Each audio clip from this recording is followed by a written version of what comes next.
en lo que se refiere a cosas que nos atañen a la comunidad. Y hoy día, pues propiamente este gran problema, esta pandemia que estamos sufriendo de COVID-19 coronavirus.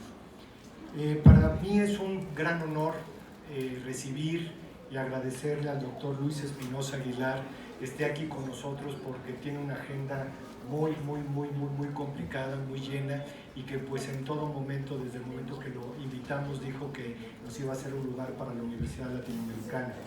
El doctor Luis Espinosa Aguilar es egresado de la Facultad de Medicina de la Universidad La Salle, aquí en la Ciudad de México. Hizo su residencia en el American British Broadway Medical Center, hizo su especialidad en infectología como jefe de residentes en el Instituto Nacional de Ciencias Médicas y Nutrición Salvador Subirán de la UNAM, y pues realizó su especialidad en infectología en pacientes trasplantados en el Oregon Health and Science University en Portland, Oregon, en Estados Unidos. Desde el 2010 hasta la actualidad es médico del staff del Centro Médico ABC y presidente de práctica médica del grupo de infectología del mismo Centro Médico ABC. Sin más preámbulos, por favor, recibámoslo con un gran aplauso al doctor que está con nosotros. Muchas gracias y buenas tardes a todos. Gracias por la invitación.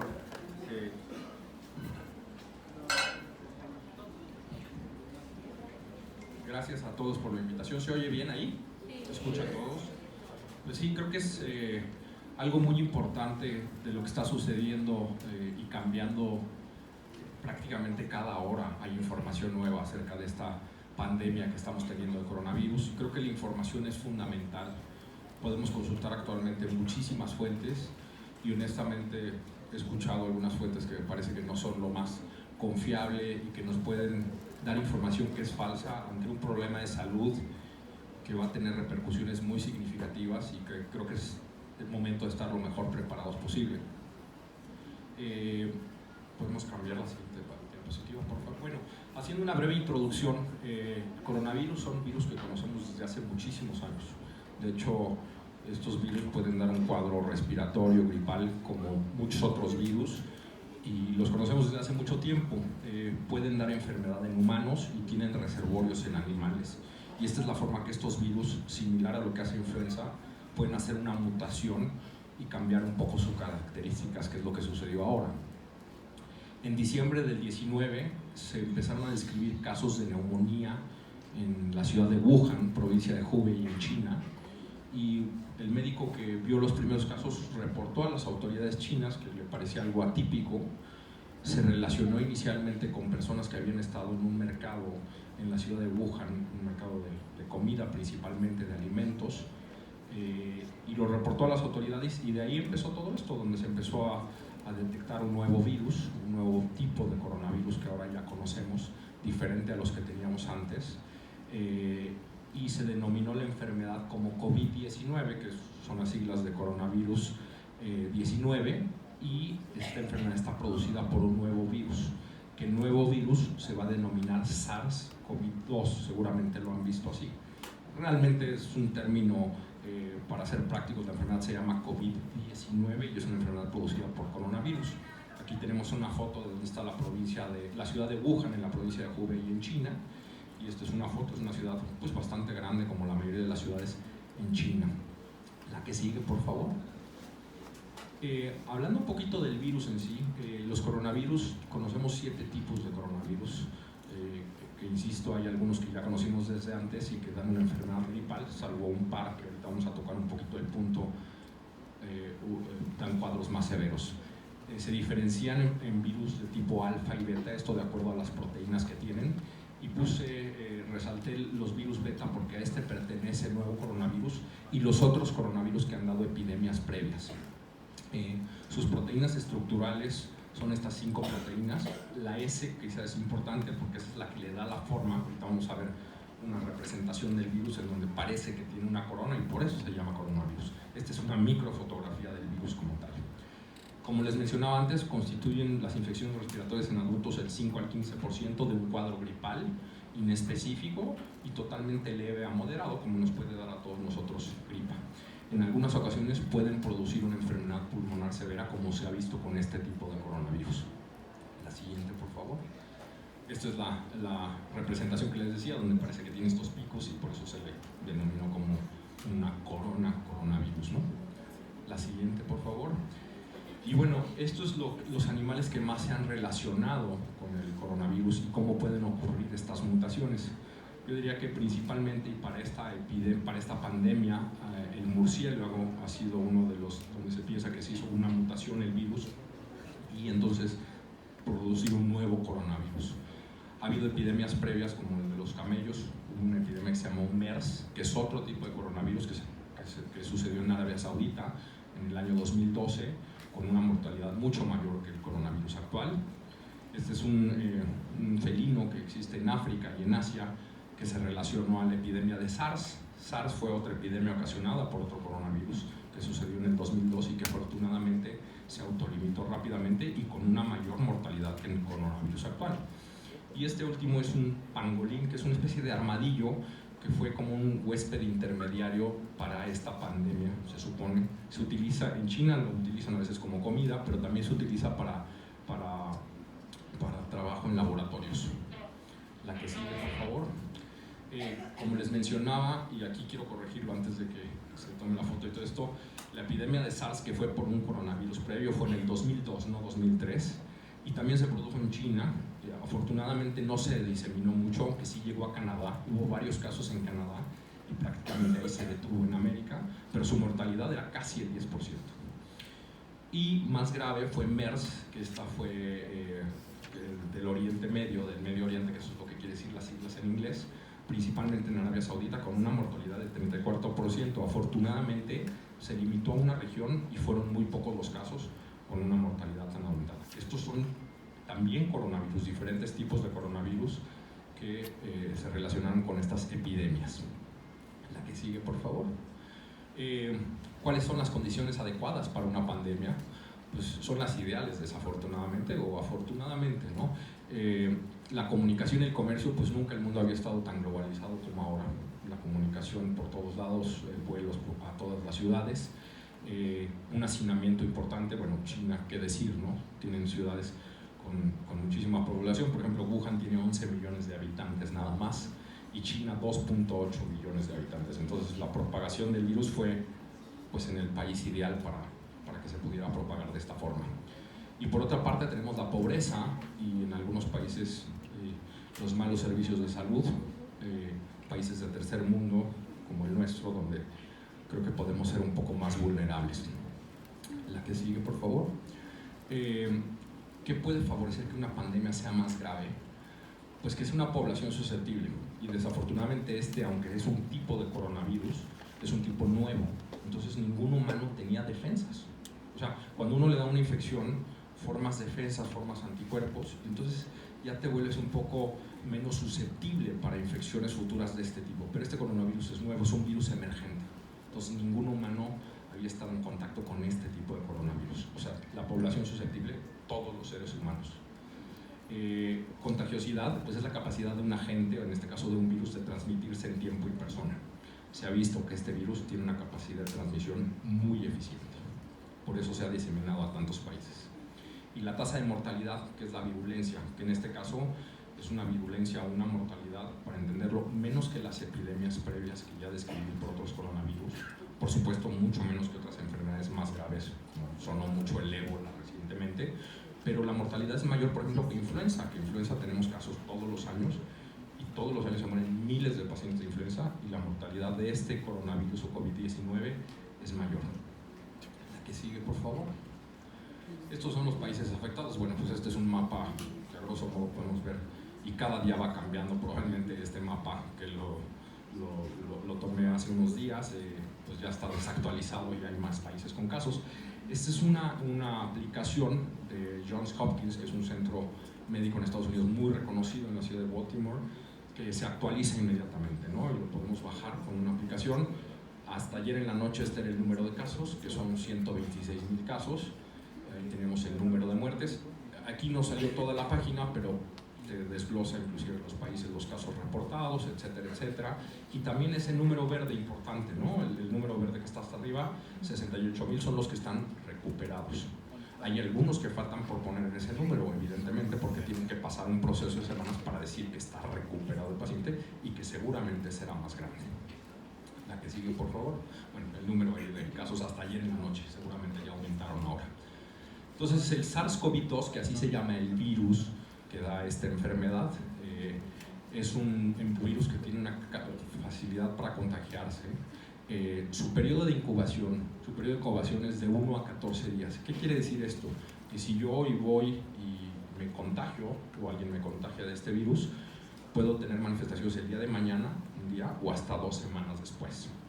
Hubo algunos reportes que ya se han rectificado un poco, donde este periodo de incubación sí iba más largo, o sea, inclusive a más de 20 días en algunos casos parecía, pero realmente la información que tenemos más es que es de 1 a 14 días, y el grueso de los pacientes, un día que se contagian, a los 5 o 6 días van a empezar con manifestaciones. Por otra parte, y desafortunadamente, el contagio, esta persona, supongamos que alguien se contagia el día de hoy, antes de tener síntomas, es capaz de contagiar, hasta 24 o 48 horas antes, lo cual hace muy difícil de impedir que se disemine, ¿no? Porque pues, evidentemente, como ya han escuchado, las recomendaciones actuales es que si alguien está enfermo de un cuadro respiratorio se quede en casa. Pero si no tiene síntomas, evidentemente, y ya estás contagiado, es más fácil que se disemine. Y también se ha visto, aunque es poco frecuente, que a pesar de que el paciente ya haya dejado de tener los síntomas respiratorios que da esta enfermedad, pueda contagiar. Entonces el rango de contagiosidad es de 1 a 3 pacientes. Eso quiere decir que más o menos en estadística, una persona, un caso de esta enfermedad de COVID-19 es capaz de contagiarlo a 3 personas más. Evidentemente esto varía, ¿no? O sea, hay medios que son más favorables para que se contagien, lugares cerrados, etcétera, etcétera, pero más o menos es esa proporción. La que sigue, por favor.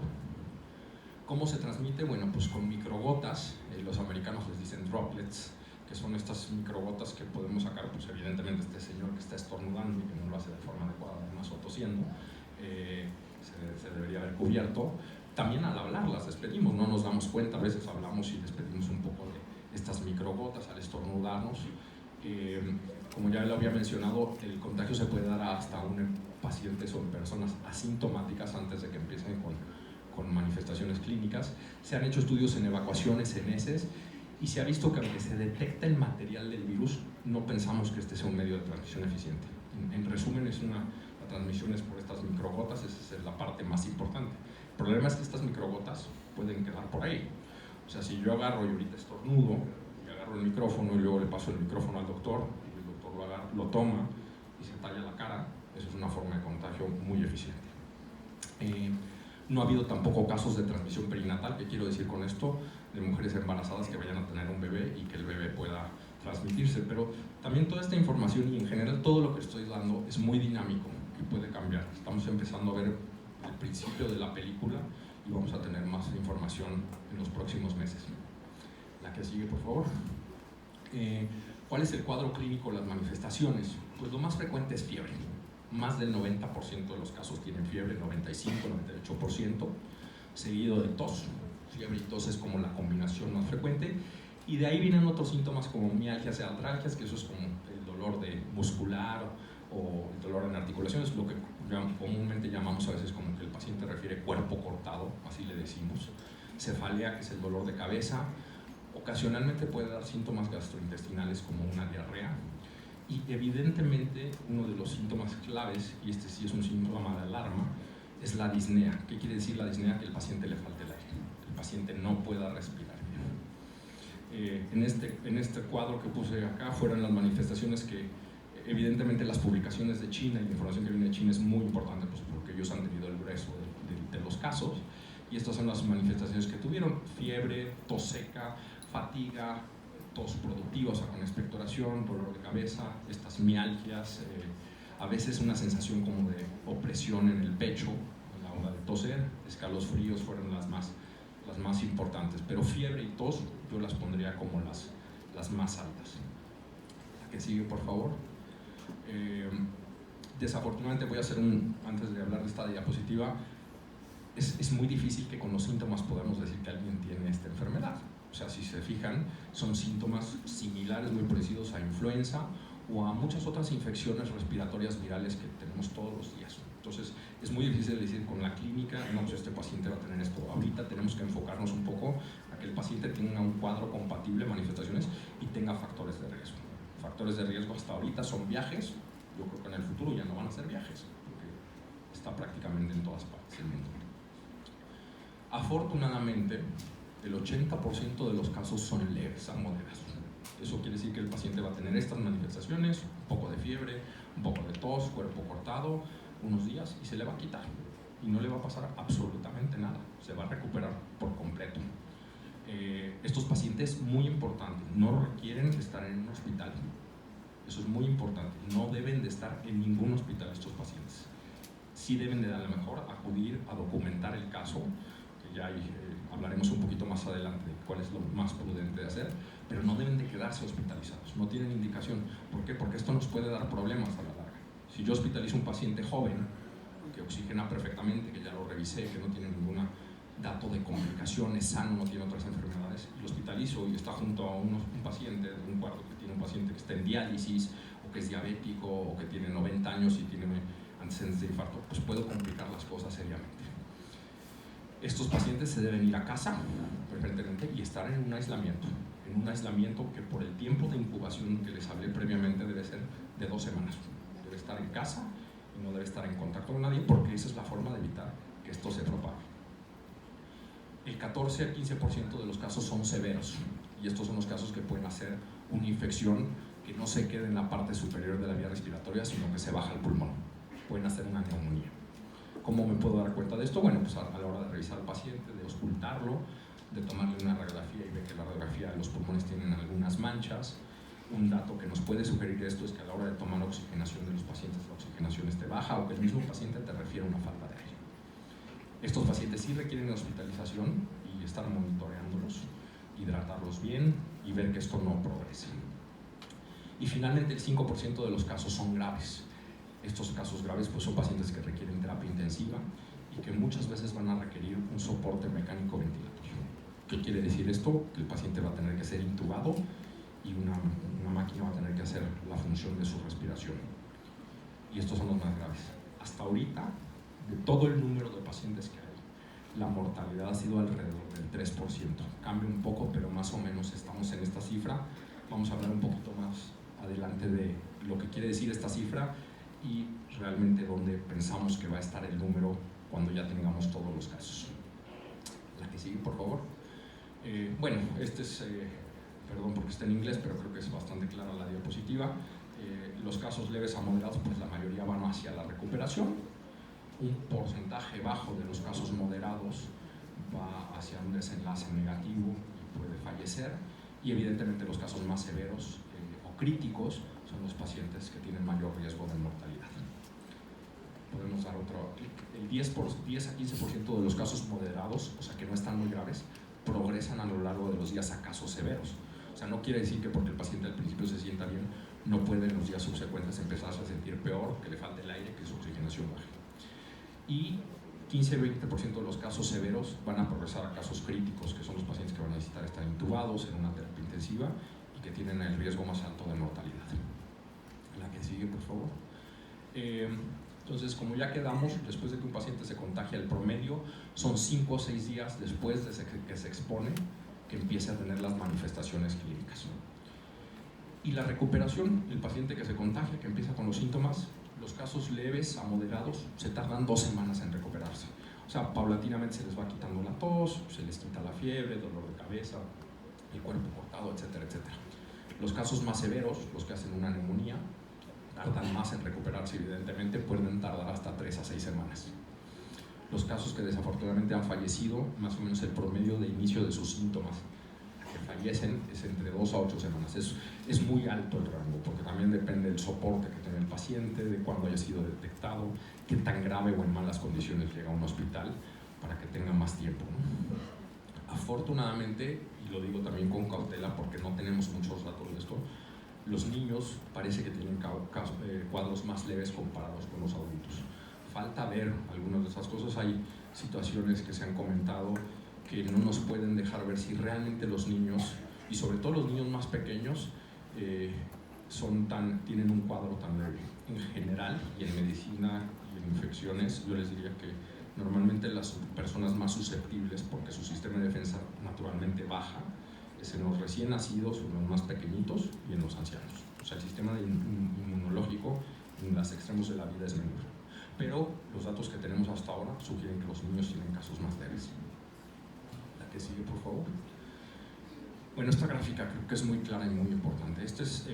En las barras de color verde podemos ver los grupos por edad que se han afectado.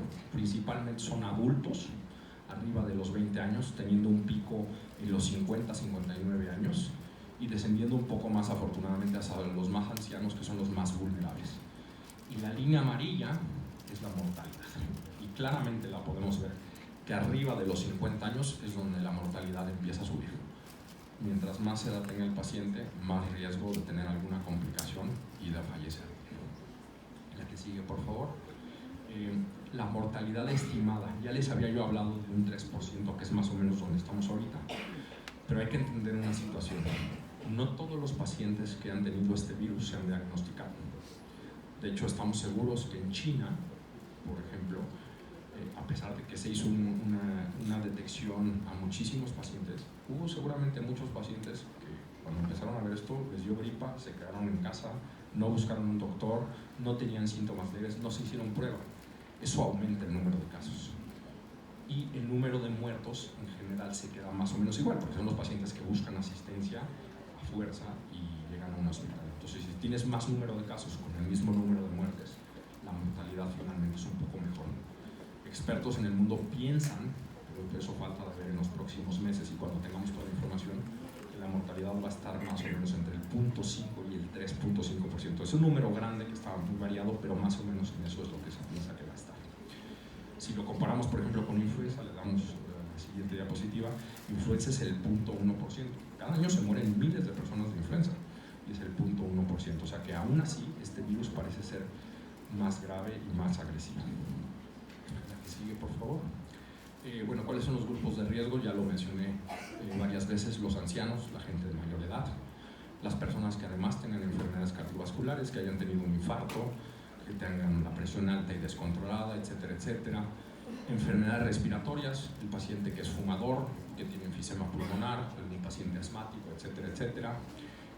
Los pacientes diabéticos, por naturaleza tienen un sistema de defensa un poco más bajo, y no es para estar orgulloso, pero lo que tenemos de número de diabéticos en México es altísimo, y en obesidad también.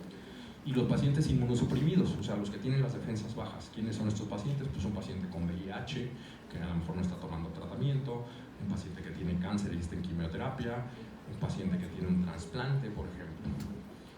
Esta es la tabla de mortalidad, que bueno, más o menos representa la gráfica que ya les había yo mostrado, en donde se ve que la mortalidad, pues mientras más edad tengamos, es más alta, más de 80%, más de 80 años, perdón, casi el 15%, y por otra parte, menos de 40 años, el 0.2%. La que sigue, por favor. ¿Cuál es el tratamiento? De esto se ha hablado mucho. En la actualidad el tratamiento es únicamente sintomático y de soporte. ¿Qué quiere decir esto? Pues que si el paciente le duele la cabeza o tiene fiebre, pues le das algo para la temperatura o la fiebre, paracetamol. Si tiene dolor de cabeza, pues algún analgésico, que puede ser el mismo. Si tiene mucho escurrimiento nasal, le das un antihistamínico. En fin, como tratamos o como debemos de tratar un cuadro viral respiratorio. En algunos casos, si llega al hospital, hidratarlo de forma intravenosa puede ayudar. Y en los más severos, pues un soporte ventilatorio. Ya les hablé de la intubación hace rato. Hay algunos métodos de soporte ventilatorio no invasivo, donde son unas máscaras con oxígeno a presión, etcétera, etcétera. Pero este es realmente el tratamiento que tenemos.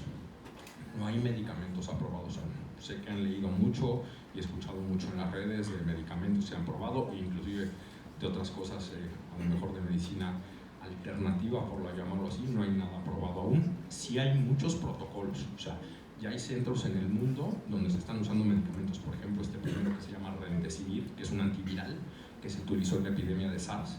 Y hay protocolos en el mundo en donde tienen a los pacientes, evidentemente a los pacientes delicados o graves. O sea, el 80% de los casos leves no deben de recibir un medicamento como estos. Esos pacientes se van a curar, no pasa nada. Pero el paciente que llega al hospital, que hace una neumonía, que está intubado, pues evidentemente en esos pacientes es donde estos medicamentos que se están probando podrían tener más beneficio. La cloroquina, que es un medicamento muy viejo, que usábamos para la malaria, que se puede seguir usando, y la hidroxicloroquina, que se usa en pacientes con algunas enfermedades reumatológicas, también ha tenido un cierto beneficio. Lopinavir, ritonavir, que es un medicamento que usábamos en los pacientes con VIH, que actualmente prácticamente para esa enfermedad ya no lo usamos porque ya hay medicamentos más nuevos, también tiene actividad para estos. Interferón, que han sido medicamentos que se han usado para diferentes enfermedades, sobre todo inmunológicas, y algunos otros medicamentos que están en protocolos de investigación, pero un tratamiento como tal no haya aprobado más que el sintomático y de soporte por ahora. La que sigue, por favor. Vacunas, también es un tema que se ha hablado muchísimo, las vacunas. Bueno, las vacunas, esto es algo interesante que ha sido publicado, hay más de 30 organizaciones en el mundo tratando de desarrollar una vacuna, y sin duda es la enfermedad en la que más rápido se está tratando de encontrar una vacuna y se está logrando. Aquí tenemos una gráfica que nos habla de las vacunas, cómo se desarrollaron para estas enfermedades. La primera es SARS, la segunda es para un tipo de influenza, la segunda es para otro tipo de influenza, la que fue en el 2009, que seguramente recuerdan, para Zika y para coronavirus. Y lo que quiere decir esta gráfica es que evidentemente desarrollan la vacuna, y no es desarrollar la vacuna y vamos a venderla, o sea, tienen que probarla, primero hay que probar que sea segura, después hay que probar que sea eficiente, etcétera, etcétera. Y se estima, a partir de enero de este año, que en los próximos 2 meses el primer humano va a recibir una vacuna, que va a ser una persona que se somete a un protocolo, o sea, no quiere decir que sea la vacuna y la vamos a tener a la venta. En términos reales, podemos dar la que sigue, no se espera que haya una vacuna disponible en menos de un año, y puede ser más tiempo. ¿Por qué? Porque una vez que se aprueba la vacuna, empieza la producción, y eso tampoco es fácil para llegar a toda la población. La que sigue, por favor. Entonces, aquí llegamos a la prevención. Para mí ahora es lo más importante. O sea, yo no creo que hay otra medida en este momento que vamos a hacer que tomar estas medidas, y la verdad son medidas que parecen y son muy sencillas. Desafortunadamente, muchas no las aplicamos. La primera es el lavado de manos. El lavado de manos lo más frecuente posible, con agua y jabón ideal, y hay de estas soluciones o geles antisépticos que deben de tener por lo menos el 70% de alcohol para que sirvan. Un lavado de manos adecuado, no es me eché agua y me seco. Es un lavado de manos que debe durar por lo menos 20 segundos. Pueden ver videos en todas las redes de cómo se deben lavar las manos adecuadamente, pero no es nada más mojarse las manos y listo. No tocarse la cara. Pueden hacer un experimento y un día, en 1 hora, ver cuántas veces nos llevamos la mano a la cara. Me acomodo los lentes, me pongo la mano aquí, no sé, me rasco alguna parte de la cara. Esa es una forma muy eficiente de contagio. Como ya lo expliqué, yo pude haber saludado a alguien de mano que había estornudado hace 1 minuto, le doy la mano y después yo me tallo mi ojo, ya me contagié. O sea, esto también entra por otras mucosas, ¿no? La mucosa ocular, no solo tiene que entrar por la vía respiratoria. En México, las recomendaciones en el mundo no hacen tanto énfasis en esto, pero en México debemos de hacerlo porque así nos saludamos. Y a mí me cuesta mucho trabajo porque estoy acostumbrado a saludar a la gente de mano. Ahora no les doy la mano. A veces me ven feo y me da pena, pero no debemos saludarnos de mano, y mucho menos de beso. No debemos hacerlo. En muchos países no lo hacen. Nosotros tenemos esta costumbre y está bien, pero desde el punto de vista de la enfermedad, y en este momento debemos evitarlo a toda costa. Evitar contacto con personas enfermas, evidentemente, y a la vez, si nosotros tenemos un cuadro respiratorio, no debemos de salir de casa, y más en estas épocas no debemos de salir de casa, debemos de quedar en casa. Si por alguna razón tenemos que salir, aquí es donde el cubrebocas puede tener un rol. Hay una demanda de cubrebocas que se están acabando, mucha gente ha comprado estos cubrebocas, seguramente los años de por ahí se van en el 95, que son de alta eficiencia. Eso no es necesario. Esos cubrebocas de alta eficiencia son por la gente que atiende pacientes con sospecha o con casos documentados de coronavirus. Si alguien tiene que salir y está enfermo por una situación muy importante, sí vale la pena que se ponga un cubrebocas convencional. ¿Por qué? Porque puede evitar que lo que él despida en estas secreciones respiratorias lleguen a otras personas. Esa es la función, ¿no? Para protegerse. Y pues evitar lugares con muchas gentes. Más adelante ahorita vamos a ver, y seguramente ya están al día, a los que les gustan los deportes, por ejemplo, de todo lo que se ha cancelado y de lo que se va a cancelar. La que sigue, por favor.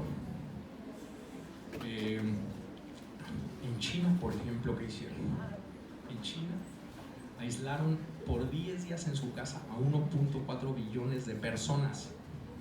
1.4 billones de personas. Se tuvieron que quedar en su casa. No hubo de otra por 10 días. En Hubei, que es la provincia donde está Wuhan, limitaron en un cordón sanitario, que es un área, o sea, no podían salir de ese área, no podían salir de la colonia del Valle, por poner un ejemplo. 59 millones de personas hicieron un cordón sanitario. ¿Para qué? Para que si estos pacientes, que algunos que habían contagiado, no se fueran a otro lado a diseminar. Pusieron o construyeron hospitales y quedaron con 50,000 camas nuevas abiertas para pacientes con COVID-19. 50,000 camas. Es un mundo, es un mundo. O sea, un hospital grande, por ejemplo, en mi hospital, yo trabajo en el Centro Médico ABC y tiene 2 campus. Entre los 2 campus tenemos más o menos 250 camas. Y es un hospital grande, estoy hablando de los 2 campus. 50,000 camas más. Construyeron 3 nuevos hospitales y además 19 clínicas satélites que tenían bastantes camas, pero que no eran consideradas un hospital como tal. Se enviaron 40,000 trabajadores de salud a Hubei. O sea, los chinos actuaron rápido y tomaron medidas extremas. Y probablemente gracias a eso, si ven la curva, los chinos están teniendo menos casos que lo que está teniendo el resto del mundo ahorita, ¿no? Estas epidemias o estas pandemias normalmente hacen una parábola. Empieza a haber muchos casos, después empieza a entrar una etapa de meseta y después empieza a ir para abajo. Y así están los chinos, probablemente gracias a todo esto. La que sigue, por favor. Implicaciones económicas, ya lo habíamos mencionado un poco. La que sigue, por ejemplo, perdón que esté en inglés, pero los italianos pues pusieron en cuarentena toda una zona de Italia. El norte de Italia no pueden salir de ahí. A partir de hace unos días ya no pueden moverse de esa región, está prohibido. Están teniendo, o sea, es un delito salir si no hacen caso. En algunos casos, si sabe un paciente que está enfermo, pueden condenarlos a cadenas en cárcel, algunos de cadena perpetua. Entonces los tienen totalmente limitados en ese aspecto. Se declaró el día de, ya me hice bolas con los días, sí fue el día de ayer, una pandemia, la declaró la Organización Mundial de la Salud. Por diversos motivos creo que no se había declarado antes, aunque técnicamente lo es. ¿Qué quiere decir una pandemia? La palabra asusta un poco, siento, y causa cierto como es un poco dramática la palabra. La pandemia quiere decir una enfermedad infecciosa que se extiende por muchísimos países, que se extiende en una zona geográfica muy amplia y que abarca todo el mundo. Pandemia no habla de gravedad, habla de extensión. Eso no quiere decir que si es una pandemia todo el mundo se va a morir. Ya les enseñé los datos que la mayoría de las personas les va a ir bien a pesar de que tengan esta infección. Sin embargo, la extensión geográfica es muchísima, prácticamente todo el mundo, y por eso es una pandemia. El presidente Trump, ayer, también en una noticia reciente, no van a poder volar, no va a poder haber vuelos de Europa a Estados Unidos, excepto el Reino Unido, durante 30 días. O sea, las implicaciones que tiene eso, económicas y en todos sentidos, son altísimas. Pero para que alguien tome una decisión así, es porque es una situación muy importante, muy delicada. A los que les gustan los deportes, está el ejemplo de ayer, también se anunció, la liga de la NBA está suspendida. Hoy anunciaron que se suspendía la Champions, la liga en España. Aquí seguimos jugando, pero bueno, ya le hicieron eso. Probablemente las Olimpiadas se suspendan, sin duda alguna. La canciller Angela Merkel en Alemania, que es alguien que me parece muy sensato, comparado con el presidente Trump, declaró que estudios han demostrado y piensa que el 70% de las personas que viven en Alemania van a infectarse por el coronavirus. No veo por qué en otros países deba ser muy diferente, para darnos una idea de por dónde van a andar los números. Insisto, 80% de los pacientes tienen casos leves y les debe ir bien. La que sigue, por favor. Como conclusiones, este es un virus nuevo para el ser humano. A pesar de que ya conocíamos el coronavirus, este es un virus nuevo y por eso todos somos susceptibles. Se contagia de forma muy eficiente, ya lo vimos, ya vimos a dónde ha llegado, a dónde se ha extendido. Puede contagiarse en periodo asintomático, o sea, el paciente sin síntomas, y aún después de que dejó de tener síntomas. La detección oportuna es difícil. Necesitamos pruebas, que ya hay, evidentemente hay pruebas. Esto no hablé mucho, pero ya hay pruebas en todo el mundo, incluyendo nuestro país, en donde por técnicas muy confiables es una detección en tiempo real, una prueba que se llama reacción en cadena de polimerasa, que realmente lo que detecta es el material genético del virus y es muy eficiente para detectarlo. El problema es cuántas pruebas tenemos para la población que somos.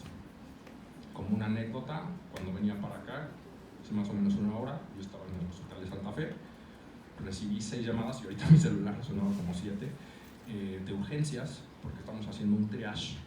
No queremos que nuestros pacientes lleguen a los consultorios. ¿Por qué? No tanto por nosotros, sino porque en esta sala de espera está el paciente que tiene 80 años, está el paciente que tuvo un infarto, está el paciente de 20 años que a lo mejor tiene coronavirus y está contagiando a todo el mundo. Entonces no queremos que lleguen a esa sala. Estamos haciendo un triage en el Centro Médico ABC. ¿Qué quiere decir un triage? Tratando de dirigir a estos pacientes a un área especial donde se les hace la prueba. Si el paciente está bien, se le toma la oxigenación, no tiene datos de alarma y oxigena bien, se le hace la prueba y se manda a casa.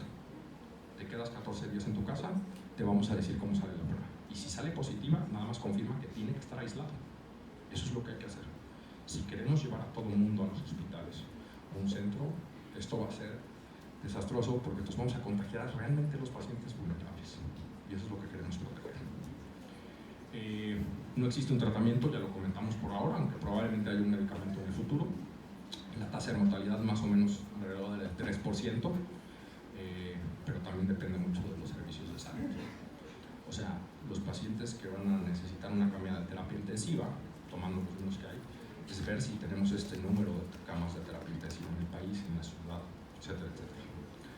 No existe una vacuna todavía y como ya les dije, no esperemos una en menos de un año. La prevención es fundamental. Esas medidas sencillas que pusimos es lo más importante que pueden hacer ahorita, sin duda alguna. Y desafortunadamente en nuestro país el pico de influenza es en estos días. O sea, es el mes pasado y todavía este mes vemos bastantes casos de influenza, que es un cuadro prácticamente indistinguible. Y desafortunadamente a mí me pasa todo el tiempo en la consulta, y honestamente lo digo con un poco de enojo, porque ya regaño un poco a los pacientes de esto. Me dicen, ¿cuándo va a salir la vacuna para el coronavirus? En más de un año. ¿Te vacunaste para influenza? No. ¿Por qué?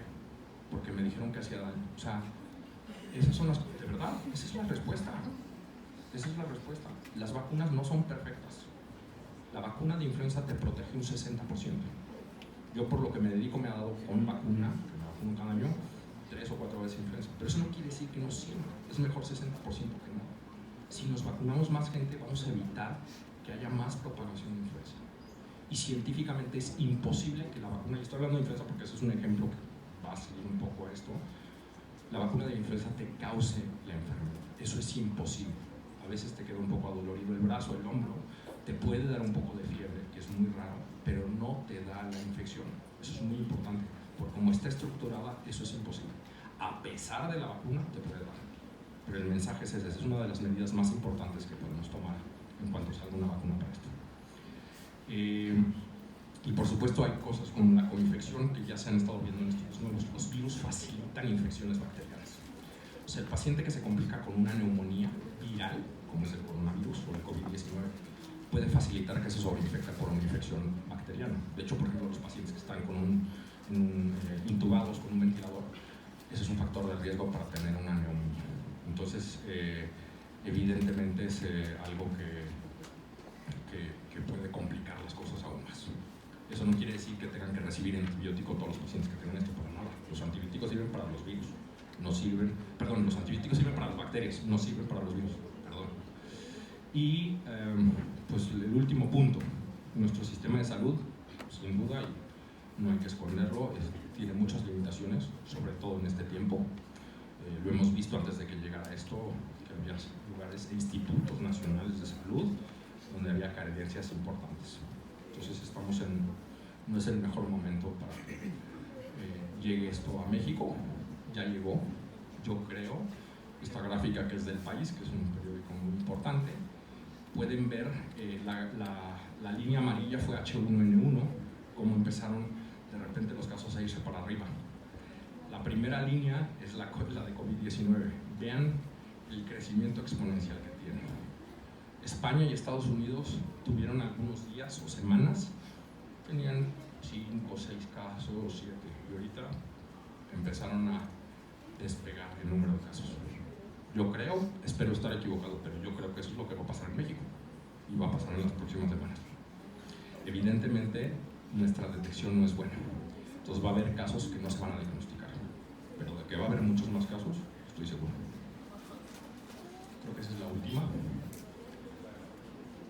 Sigan las medidas, tampoco hay que entrar en pánico, hay que tomar estas medidas de prevención, no hay que hacer compras de pánico, también eso es otra cosa muy importante, y lávense las manos, por favor.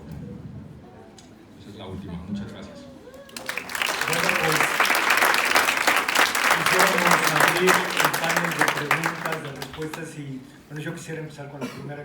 Yo he escuchado, sobre todo en las noticias que pasan en la mañana, que solamente en México tenemos 7 casos reportados. 12, ya estamos en 12.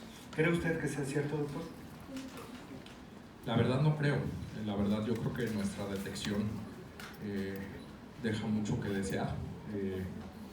Y por otra parte tampoco creo que tengamos el número de lugares, de centros donde se pueda hacer la prueba. Tampoco tenemos que hacer la prueba a un paciente que no ha salido de viaje, que ahorita tiene una gripa. O sea, porque también hay pacientes que me preguntan eso, oye, me duele un poco la garganta, o sea, no he salido a ningún lado, entonces espérate, quédate en casa, no hay que hacer la prueba. Pero aún así creo que el número de pruebas que vamos a poder hacer va a ser poco. Desafortunadamente, y lo digo abiertamente, hace algunos días se criticó mucho al sistema de salud privado en el sentido de que no podíamos hacer pruebas porque no estaban validadas. Tenemos las mismas pruebas que tienen en el INDRE, que es el lugar de referencia, y que tienen en otras partes del mundo. La prueba es relativamente sencilla de hacer, por decirlo, una vez que se tiene el kit montado. No hay mucha ciencia, no tienes que tener un experto, no es operador dependiente realmente. Pero si nos están limitando en eso, y también hubo casos donde se tenía que documentar en el caso por una prueba secundaria. De hecho, así fue en los primeros casos. El primer caso, no sé si supieron, fue en el Instituto Nacional de Enfermedades Respiratorias, que es un instituto muy grande y que tiene un laboratorio de biología molecular muy bueno. Y se hizo la prueba, salió positiva y la decidieron mandar al INDRE, que es donde se confirmó. Vamos, yo creo que si la prueba está validada, pues que se haga en donde sea y ya. O sea, si está bien hecha, no querer concentrar a todo. Yo llamé ayer, hay un teléfono de la unidad de epidemiología que supuestamente para poderte hacer la prueba, yo llamé, ayer nadie me contestó, eran las 6:30 de la tarde, no sé, o sea, entonces creo que la detección no va a ser adecuada. ¿Preguntas?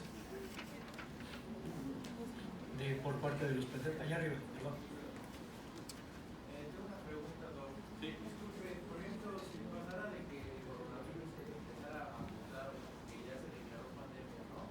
Entonces, es muy susceptible entonces el virus a mutar. ¿Cuánto tiempo cree que pasaría en este tiempo de lapso de que mute el virus antes de tener una vacuna? El virus muta a la hora de mezclarse con otras especies. O sea, ya que se echó a andar esta epidemia por el SARS-CoV-2, que es el virus nuevo, no va a mutar en esta epidemia. Puede mutar a futuro. Es lo que nos pasó con la influenza en el 2009. Y mutan cada año si se mezclan en especies animales. Exacto. Y el problema que se está viendo es que nadie lo conocíamos. O sea, me refiero inmunológicamente. A lo mejor el cuerpo de la mayoría de nosotros ya se había expuesto a un coronavirus y nos dio un cuadro gripal y se acabó. Pero este es diferente. Pero para que exista una mutación tiene que ser interespecie, me refiero a humano con algunos animales. Entonces no se espera que como está, mute durante esta pandemia. Otra de las cosas, pues es muy importante que a lo mejor la población de nuestros estudiantes, como veíamos, no está en los rangos más críticos, pero nuestros padres, nuestros abuelos que se encuentran en casa sí están en estos rangos. Por eso es bien importante llevar esta información a nuestras casas. Siempre, y lo hemos dicho siempre en la Universidad Latinoamericana, el compartir la información es una de las cosas que más se deben realizar. Entonces, por favor, platiquen en su casa, compartan a la hora de la comida, de la cena, lo importante que es mantener esta higiene, lo importante que es todas las cosas que nos acaba de decir el doctor. ¿Había otra duda por allá arriba? ¿Alguien más levantó la mano? Aquí, doctora, por favor. Bueno, más que pregunta, me gustaría saber, por ejemplo, la ULA, en especial este campus, nosotros somos del área de salud, ¿qué medidas van a tomar para que no llegue el momento en que digan ya no pueden salir de su casa? O sea, ¿qué medidas se van a tomar para la sala de espera del paciente y para que puedan acceder con nosotros? No sé.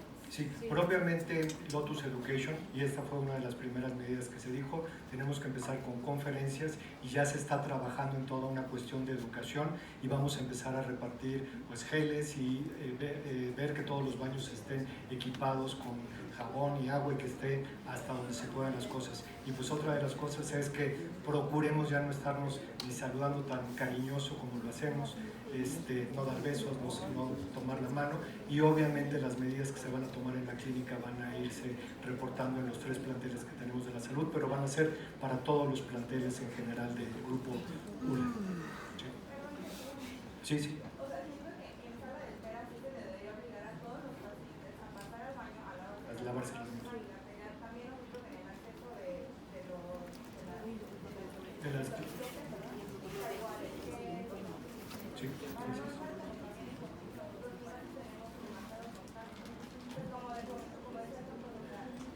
Si un paciente tiene síntomas, yo siento que es muchísimo mejor que, no sé, la Secretaría de Salud o algo así, que tengan un teléfono donde tú puedas marcar que quedes en tu casa para no ir al hospital, que te hagan la prueba y pues como muchísimo más.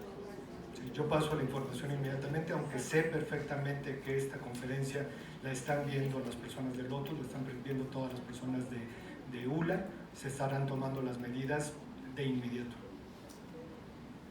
Como un comentario que podría ir de la mano con eso, es muy probable que lo que suceda, por ejemplo, en mi hospital, es que los procedimientos electivos empiecen a diferir. O sea, si van a operar a un paciente de una hernia inguinal que no está complicada, pues espérate, ¿no? O sea, no estoy diciendo que esté pasando en este momento, pero creo que va a suceder en algún momento. En mi consulta es muy complicada porque pues, muchos de mis pacientes, y más ahorita, me van a ver por una infección respiratoria, yo no les puedo decir que no, pero junto a mí está un nefrólogo, pues el asistente le está pidiendo, ¿está usted enfermo a la hora de hacer la cita? No, o sea, no es una urgencia por lo que van a ver, o sea, puede diferir un poco, que esa también es una situación que creo que en algún momento se puede controlar y es una medida justamente para evitar que esté alguien contagiando al resto de la población. Claro. Y bueno, estaremos pendientes a las medidas que toma tanto la Secretaría de Educación Pública, la Universidad Nacional Autónoma de México, nuestras autoridades, pero propiamente nosotros tenemos que ir un paso adelante a todo eso y pues iniciar con educación y comunicación. ¿Alguna otra duda? Como lo comentaba mi compañera, somos sector salud, aunque sea odontología. Quería preguntar cuál sería su recomendación tanto para educar al paciente como para controlar el pánico, porque ya hay pacientes que llegan con el pánico de la información mediática que les llega a preguntarnos a nosotros qué es lo que pueden hacer para protegerse. Vuelvo a lo mismo ahorita, o sea, las medidas de prevención que parecen simples y sencillas, pero que desafortunadamente no llevamos a cabo muchas veces, es la base, y eso es lo que hay que decirle a los pacientes. Si cumplimos esas medidas de verdad al 100%, lo cual lo veo muy difícil, por todo lo que mencioné, vamos a evitarnos muchos problemas. Son medidas básicas, simples y básicas. Eso es lo que hay que hacer y recomendarle a los pacientes. Te digo, como una política, nosotros, me han hablado muchos pacientes, doctor, regresé de Acapulco ayer, me siento bien, pero me quiero hacer la prueba. No, no te vas a hacer la prueba. O sea, no, en este momento no, está asintomático, no tiene síntomas. También hay que controlar esa parte, ¿no? Y remarcar, el 80% de los casos van a ser un caso leve, moderado. ¿Ok? ¿Otra duda? Son de 2 dudas que tengo yo. Lo primero, si un adolescente empezara solo a tener separadamente lo del problema de la diarrea, tos seca y tal vez dolor de cabeza, ¿eso sí se contaría como parte de los síntomas del coronavirus? Puede ser, o sea, sí se ha visto casos donde la fiebre, aunque es muy frecuente y es quizá el síntoma más frecuente, no se presenta. Entonces, los síntomas que tú dices, decirte, ¿ese paciente podría tener coronavirus? Mi respuesta es sí. Hay que ver un poquito dónde ha estado el paciente, en cuánto tiempo ha viajado, con quiénes está. O sea, esa es una parte fundamental. Clínicamente no podemos distinguir la enfermedad de otras. Eso es una realidad. O sea, tú me pones un paciente que tenga influenza o coronavirus y yo no te lo voy a poder decir clínicamente porque si tiene tos, si tiene fiebre, si tiene la cabeza, si tuvo un poco de diarrea. Todos los virus respiratorios más o menos hacen lo mismo. Clínicamente no se puede distinguir. No sé si respondí la pregunta. Sí, en eso sí. La segunda es, ¿cómo se ha llegado a enterar de que en México ya se está aumentando esa enfermedad? Yo apenas me estoy enterando mucho acerca de que ya ese coronavirus se está propagando. No me he enterado muy bien los detalles. Desafortunadamente la difusión creo que no ha sido muy buena, te voy a ser honesto. Creo que debería de haber más comunicación, anuncios, radio, redes sociales, etcétera, etcétera, de la información real. Oficialmente el número de casos es el que mencionaron hace rato, pero no se mencionaron por ahí. Yo creo que hay más casos y yo creo que va a haber más casos. No me daría más gusto estar completamente equivocado y tragarme estas palabras. No lo creo. ¿Por qué lo digo? Porque se contagia muy fácil. No tenemos una muy buena detección. Somos un país que recibimos muchísima gente. De hecho, uno de los mensajes que se dio es que como no va a haber vuelos de Europa a Estados Unidos, pues no van a venir a México. Espero estar equivocado, pero estoy seguro que va a haber más casos en México. Y todos los países se han comportado así. Todos, sin excepción. Estados Unidos, que tiene un buen sistema de salud, tienen muchos, se están quejando mucho los médicos de allá. Yo tengo amigos que viven allá, porque aún en un sistema de salud de un primer mundo no ha sido adecuada la detección. Se frenaron la detección también. Corea, les voy a poner un ejemplo. Corea del Sur, uno de los países que más casos tiene, se han dedicado a hacer detección por todos lados. Su mortalidad es la más baja. Yo pienso que su mortalidad es la más baja, porque primero detectan muchos casos y ahí están las personas. Y dos, porque probablemente ese sea el número real. Tienes más pacientes, más casos, con este número de muertes, pues evidentemente la proporción es menor. Pero la detección que han hecho ellos es brutal y tienen de la más baja mortalidad en países que tienen un número de casos significativos. ¿Sí? Tengo una duda, es que bueno, yo viajo mucho en metro, entonces ahí encuentro demasiada gente con cubrebocas que después está tosiendo y después como que no se tapa la boca. Entonces, ¿qué consejo me podría dar usted? Que yo voy en metro y no puedo dar como que ese alejamiento a un lugar que no tenga tanta gente. Trata de lavarte mucho las manos, concéntrate en no llevarte la mano a la cara. Si ves a alguien que está enfermo, trata de ponerte en un lugar que no esté directamente a él. No saludes de mano ni de beso. Evidentemente en el metro pues no te vas a poder lavar las manos, pero puedes comprar un gel con alcohol y llevarlo y estarlo usando frecuentemente. Eso es lo que te puedo sugerir. Hola, ¿qué tal? Buenas tardes. Hola. ¿Qué tan cierto es eso de que el virus no aguanta las altas temperaturas? Ha habido ese comentario. Yo te diría que en general los virus respiratorios son más de invierno por la temperatura. Si traspolamos eso podemos pensarlo. Yo no he leído nada real que asocie la temperatura y que necesariamente porque empiece una época de calor van a disminuir necesariamente los casos. En la época de frío sí somos un poco más susceptibles a las infecciones respiratorias. Eso es real, eso no es un mito ni un cuento de abuelita. La función de los cilios a nivel del tracto respiratorio a temperaturas más bajas funciona menos eficiente. partiendo de ese principio podemos esperar. Decir que ahora que empiece a hacer más calor en la Ciudad de México, esto nos va a salvar y no va a haber casos, creo que sería muy arriesgado decirlo. Hay muchas personas que, ya sea por su disponibilidad, ya sea de lugar o económica, no tienen la oportunidad de tener una buena institución médica cerca de ellos. Muchas personas, estoy seguro de que si sienten los síntomas, se ven enfermos, lo primero que harán será ir con algún doctor símil o esas instituciones, como se dice, patito. ¿Usted qué instituciones que usted les recomienda para poder pues, checar y revisar si estar pues, más seguros ante esa situación? Es una pregunta bien complicada la que me haces, desafortunadamente, y lo entiendo perfectamente. Me parece que en los próximos días, por casos que va a haber, se va a empezar a abrir un poco más y va a haber más difusión donde son los centros donde te pueden hacer una detección adecuada. Si hay instituciones públicas, o sea, el INDRE está haciendo pruebas, pueden ir al INER, que son centros de referencia para este tipo de enfermedades. Podría ser un poco más retrasado. En lo que yo conozco y es a lo que me dedico, que es la medicina privada, sé que el ABC, si cumples un protocolo, me refiero a un protocolo, no, insisto, no de que me duele la garganta, no tengo fiebre, no he viajado en un mes, hazme la prueba, no la vamos a hacer, a pesar de ser una institución privada. Tenemos un protocolo para seguirla y creo que puede funcionar. Sé que otros hospitales privados también lo están haciendo.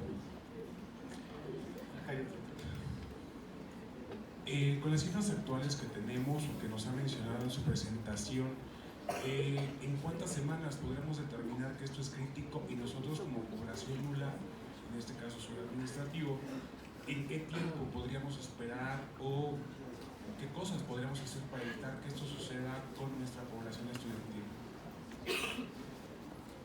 O sea, ¿en 2 semanas, 3 semanas? Yo creo que el grueso de casos en México va a estar en las próximas semanas. Eso es lo que yo pensaría.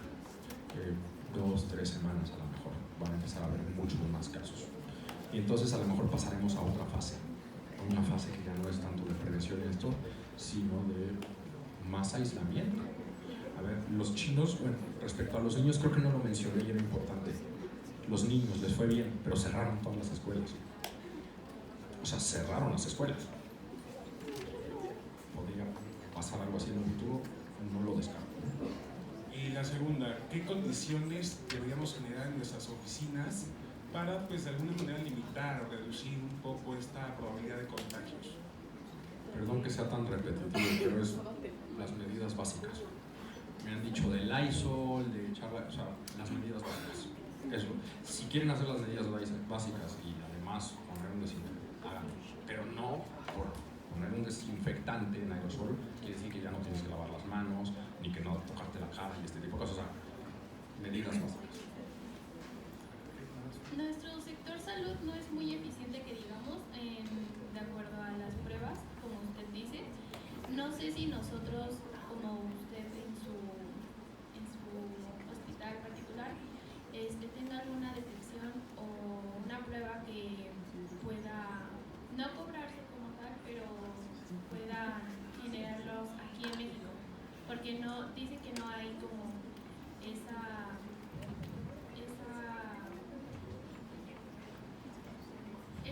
prueba para que nos las den a nosotros, porque dicen que son muy pocas. Sí hay, lo corrijo, o sea, no estoy diciendo que no exista. O sea, tanto en lugares, o sea, en instituciones, de hecho hay una línea del centro epidemiológico que hay un teléfono. Y el INDRE, que es una institución de detección de enfermedades, está haciendo la prueba. Eso es un hecho. Y hay instituciones que lo hacen. Mi preocupación es si se va a dar abasto para la población que va a requerir hacer esta prueba. En hospitales privados donde yo trabajo se hace la prueba. Mencionaste costo. Desafortunadamente no. La prueba en una institución privada sí tiene un costo. Y en los institutos, en el INDRE, entiendo que no se cobra nada, aunque evidentemente la prueba cuesta. O sea, la prueba está saliendo de los impuestos del gobierno. Si está bien, está perfecto. En una institución privada tiene un costo. Más o menos una prueba ahorita cuesta 3,000 pesos. Bueno, yo hablo por la comunidad odontológica, que pues, prácticamente nosotros trabajamos diario, estamos expuestos a fluidos, saliva, sangre, o sea, todo eso. En primera, no hay gel antibacterial en las clínicas, se lo digo desde ¿no? Siento también que deberíamos de implementar, por ejemplo, así como en otros países o en otras escuelas, en otras regiones, lo que están haciendo es, a partir de recepción, se hace un cuestionario. ¿Cómo se siente el paciente? ¿Qué ha viajado en los últimos meses? X cosas, para que desde ahí sea el filtro del paciente, para poder detenerlo. Porque sí ha pasado que el paciente con tos, es que tuve gripa la semana pasada, y son cosas que a nosotros nos exponen también como, pues porque nosotros pues, llegamos a la casa y ¿qué hacemos? Pues, al perro, a la mamá, saludar, todo eso, obviamente estamos nosotros propagando lo de aquí, lo llevamos nosotros a nuestras casas. Entonces, yo paso este reporte de operaciones. Entonces también ver qué vamos a hacer nosotros como la comunidad odontológica, qué medidas se van a tomar para poder nosotros también saber si va a haber un cese de actividades, programarlo desde antes, tampoco que se nos avise un día de anticipación, ¿no? Eso era. Bueno, aunando un poco a lo que está comentando mi compañera, el gobierno federal diario ha dado pues atención, ha dado pláticas con los secretarios y demás, y entonces el día de ayer se hace un comentario donde dice que aproximadamente entre el 20 y el 30 de marzo, no sé cómo son los cálculos estadísticos, epidemiológicos que hayan, la verdad lo desconozco, pero con una seguridad nos dicen entre el 20 y el 30 seguramente los casos van a ser ya numerosos, o va a haber ya una completa, o sea, ya vamos a estar como en una fase siguiente, ¿no? Entonces, por ejemplo, como institución, o sea, si nosotros ya tenemos esa fecha, que me queda claro que no es verídica y no estamos diciendo que el 20 empieza todo, ¿qué como institución vamos a hacer en esa fecha que ya tenemos como avisada de alguna manera? Es decir, por ejemplo, nosotros, hablo por mi especialidad, tenemos congresos en esa fecha, ¿qué tenemos que hacer? ¿Nos esperamos? ¿Cancelamos desde ya? ¿Qué procede en este caso? O sea, ¿qué tenemos que...? No vemos pacientes, nos esperan, empezamos a remitir, digo, también entiendo que la institución tampoco podría como asegurarnos qué hacer, ¿no?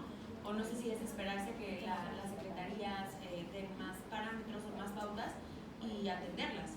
Y también la otra es, yo como alumna o cualquiera de nosotros como alumnos, ¿en qué posición nos encontramos para decir, no quiero venir más, no quiero seguir atendiendo, no me quiero exponer? ¿Qué seguridad tenemos nosotros como alumnos para poder tomar esa decisión? Y preguntas complicadas, pero muy importantes. Y la última. Nosotros como alumnos, nosotros como alumnos, ¿cómo estamos protegidos para poder decir no te atiendo? O sea, creo que es algo importante que la institución nos diga, estás en todo tu derecho de no atender a un paciente así, que cómo nos van o nos podemos blindar como estudiantes y como institución. Gracias. Bueno, yo creo que primero hay que entender que esto es muy dinámico. O sea, lo que les dije ahorita, a lo mejor mañana cambia la mitad, en números, en todo esto.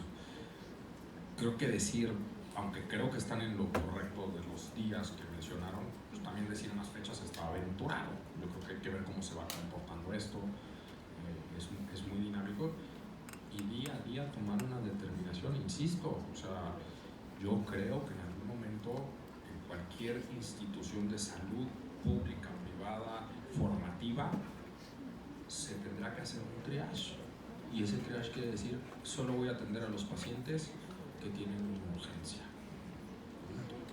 Creo que eso podría llegar a pasar. Nosotros estamos preparados para eso.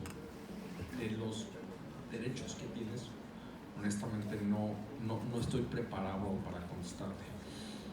Sin duda los que nos dedicamos a la salud, pues unos más y otros menos, tendremos algún riesgo y es parte de esto, aunque evidentemente pues, puede haber estas situaciones donde digas, bueno, yo no quiero ver a un paciente no estoy preparado para contestar esa pregunta. Bueno, a ver, una última pregunta, porque también por horario del doctor tiene que seguir trabajando. Nada más quisiera saber si es conveniente utilizar o no el cubrebocas, ya que comentaban que sí, otros que no, porque se infecta y que se presta más. ¿Para qué? Para no evitar contagios. Ajá, o sea, el cubrebocas convencional, si uno está enfermo y tiene que salir, sirve para que uno, yo toso o hablo y estoy enfermo y no propago mis gotitas de saliva o respiratorias. Para eso sirve.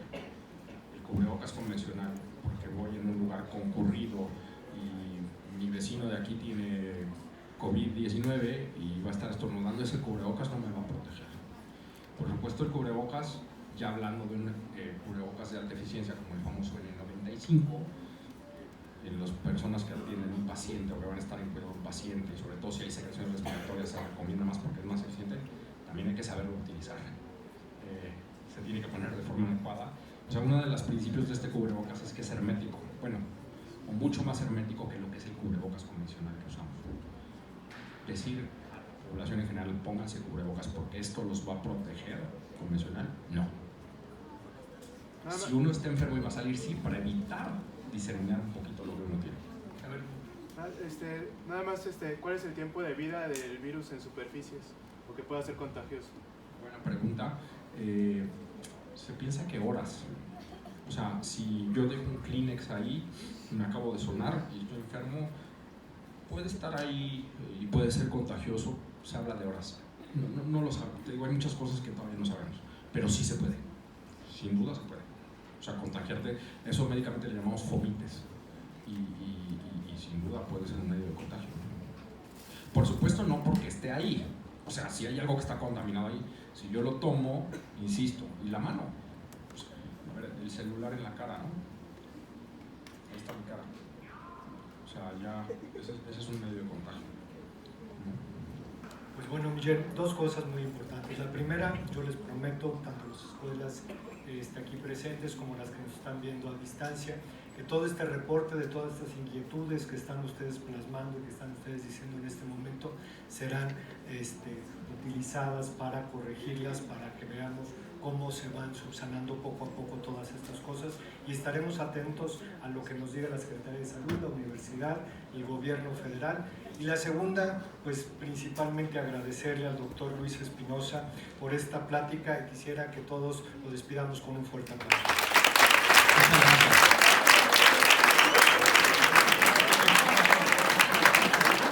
Luego me veo, pero no importa, se van a acostumbrar. Gracias a ustedes y ojalá esto sirva un poquito para estar más informado. Rápido, como un comentario, perdón que no dije, pero creo que es importante. La página de la CDC en Estados Unidos, ponen CDC y les va a salir eso, y la página de la Organización Mundial de la Salud me da la impresión que la información es muy adecuada. Ese es un buen, o sea, para saber las cosas básicas. Eso es una buena fuente de información.